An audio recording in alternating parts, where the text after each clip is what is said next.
मैं अपना रिएक्शन देने से पहले मैं उस ज़मीन के बारे में बताना चाहता हूँ। 1940 के अंदर लगभग 900 स्क्वायर मीटर जगह LNDO द्वारा एक कब्रिस्तान को दी गई, जिसके पेपर्स हैं कमेटी के पास। समय के बाद उस जगह पे मस्जिद बन गई।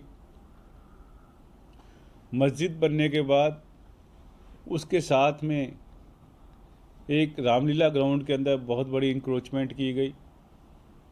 अवैध निर्माण था, जिसमें एक बैंक्वेट हॉल चलता था और दूसरी फैसिलिटीज़ चलती थी।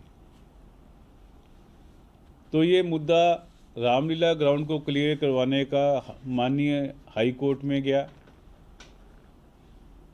जिसमें कमेटी के जो उनकी मैनेजमेंट कमेटी थी उनके लोग भी गए, वो अपने डॉक्यूमेंट के साथ गए और ऑनरेबल हाई कोर्ट ने आदेश दिया कि अवैध निर्माण को हटाया जाए और म्यूनिसिपल कॉरपोरेशन ने अवैध निर्माण को हटाया।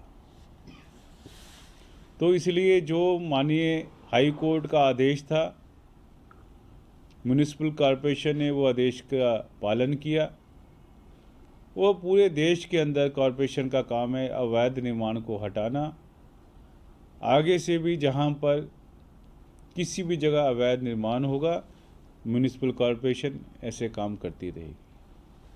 सर, एक सवाल ये उठ रहा है कि ये कार्रवाई रात में हुई, दिन में क्यों नहीं की गई? देखो, ये रात दिन वाली कोई बात नहीं, मुद्दा ये था कि अवैध निर्माण को हटाना था और अवैध निर्माण को हटा दिया। सर, पत्थरबाजी भी हुई कल वहाँ पर रात को, तो क्या कुछ कर्मचारी भी घायल हुए हैं इसमें कुछ?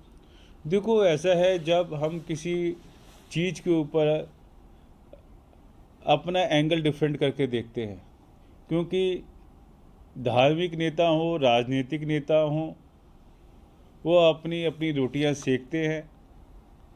वो किस एंगल से लोगों को गुमराह करते हैं, लोगों को आक्रोश पैदा करते हैं, मगर म्यूनिसिपल कॉरपोरेशन का किसी एंगल से कोई मतलब नहीं। हमने केवल जो हमें आदेश था माननीय हाई कोर्ट का, उसका पालन किया।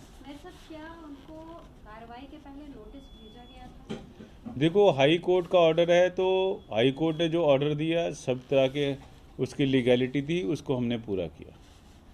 जो डिमोलिश स्ट्रक्चर था, खासकर मस्जिद के ठीक बगल में सटा हुआ था, तो उसमें बैंक्वेट हॉल और डिस्पेंसरी भी है। तो ऐसे में जो इंक्रोचमेंट डिमोलिश हुआ है, तो उसमें क्या कहीं तरह से मस्जिद भी प्रभावित हुई है? देखो, ऐसा है कि जो लोगों में जो भ्रम फैलाया गया है, अफवाह फैलाई गई कि किसी तरह का हम जो धार्मिक स्थल है उसको डिमोलिश करने जा रहे हैं, ऐसा कुछ भी नहीं है। अब लोगों में शांति है, क्योंकि लोगों ने देखा किसी भी तरह का ऐसा काम नहीं किया गया और किसी भी हमने जो धार्मिक स्थल है उसको टच नहीं किया।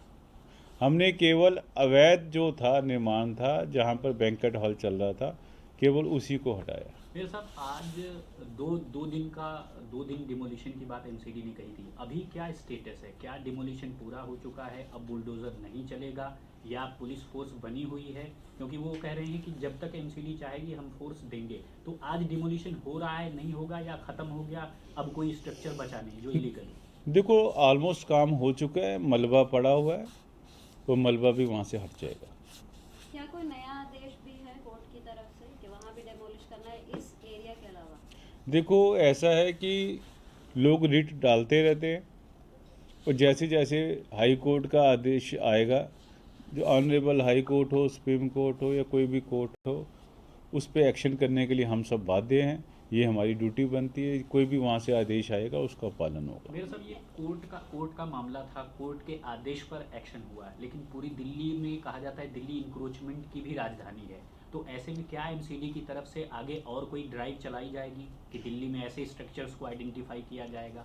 मैंने पहले ही इसका जवाब दे दिया है कि किसी भी तरह की इंक्रोचमेंट बर्दाश्त नहीं की जाएगी और उसको सख्त कार्रवाई करके उस पर एक्शन होगा। मेरे साहब, एक आपने अपनी बात रखी कि कोर्ट का आदेश था, उसके खिलाफ उसके अनुसार ही आपने कार्रवाई की।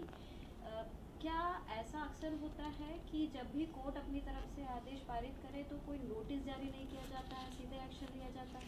देखो ऐसा है कि दोनों पार्टियां थी वहाँ पर। हमने बिल्कुल नोटिस भी इशू किया म्यूनिसिपल कॉरपोरेशन ने, और कमेटी को भी मालूम था कि एक्शन होगा। ऐसा काम नहीं किया गया जिससे किसी को तकलीफ हो। ठीक है सर।